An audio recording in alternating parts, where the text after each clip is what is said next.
Hello hi besties, ఎలా ఉన్నారు? బాగున్నారా? నేను బాగున్నాను. మీరు అందరు కూడా బాగుండాలని కోరుకుంటున్నాను. మా ఛానల్ కొత్తగా చూస్తున్నట్టయితే సబ్స్క్రైబ్ చేయండి, లైక్ చేయండి, షేర్ చేయండి ఫ్రెండ్స్ ప్లీజ్. నన్ను ఇంతలా ఆదరిస్తున్నందుకు చాలా చాలా అంటే చాలా థ్యాంక్స్ అండి. మనం చిన్నప్పటి నుంచి పిల్లలకి నేర్పించే దాన్ని బట్టి వాళ్ళు పెద్ద అయిన తర్వాత ఎలా ఉంటారు అనేది కూడా ఉంటుంది, డిపెండ్ అయి ఉంటుంది.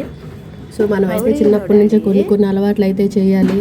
ఎవరితో ఎలా మాట్లాడాలి, ఎలా పిలవాలి, ఎలా బిహేవ్ చేయాలి వాళ్ళ పట్ల, అలా చిన్నవి కూడా మనం అలవాటు చేస్తూ ఉంటే ముందు మనం అయితే వాళ్ళ గురించి బాధపడాల్సిన అవసరం అయితే ఉండదు. సో నేనైతే మా బాబుకి కూడా అలాగే నేర్పిస్తున్నాను. మీరు కూడా అలాగే చెయ్యండి. ఎందుకనంటే చిన్నప్పటి నుంచి మనం పిల్లలకి చెప్తూ ఉండటం వల్ల రిపీటెడ్గా ఏదైనా చెప్తూ ఉండటం వల్ల వాళ్ళైతే మంచిగా నేర్చుకుంటారు.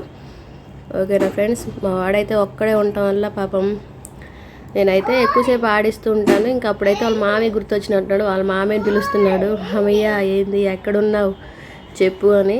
చాలా అంటే చాలా క్యూట్గా ఉంటాయి కదండి ఇప్పుడు మాట్లాడే మాటలు. మీ ఇంట్లో కూడా మీ బాబు లేదా మీ పిల్లలు కూడా ఇలాగే చేస్తున్నారా? నాతో షేర్ చేసుకోండి.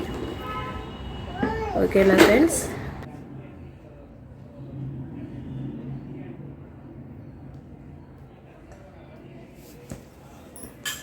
రాలేదా నాన్న చిన్న?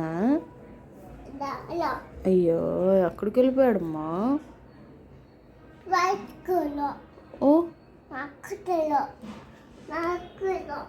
ఏంటిది చిన్న ఎక్కడికి వెళ్ళిపోయాడు? లేడా? అయ్యో ఎక్కడికి వెళ్ళిపోయాడు? ఇంకా రాలేదా ఆఫీస్ నుంచి నాన్న? ఓయ్ మామ, ఓయ్ మామ ఏంటి కాకి? అరే ఎక్కడికి వెళ్ళిపోయారా మామ? వచ్చి చెప్పులు వేసుకొని ఇంకా పాపం అయితే కంటిన్యూస్గా పిలుస్తానే ఉండేసి వచ్చి బయటకు వచ్చేసి చూశాడు ఏమన్నా వస్తున్నాడో ఏమో అని. బట్ వాళ్ళు అయితే డ్యూటీ టైమింగ్స్ అంటే అలాగే ఉంటాయి కదండి. సో మనమే మన పిల్లల్ని చాలా జాగ్రత్తగా చూసుకోవాలండి ఇప్పుడున్న సిచ్యువేషన్స్లో. ఓకేనా ఫ్రెండ్స్? Thanks for watching.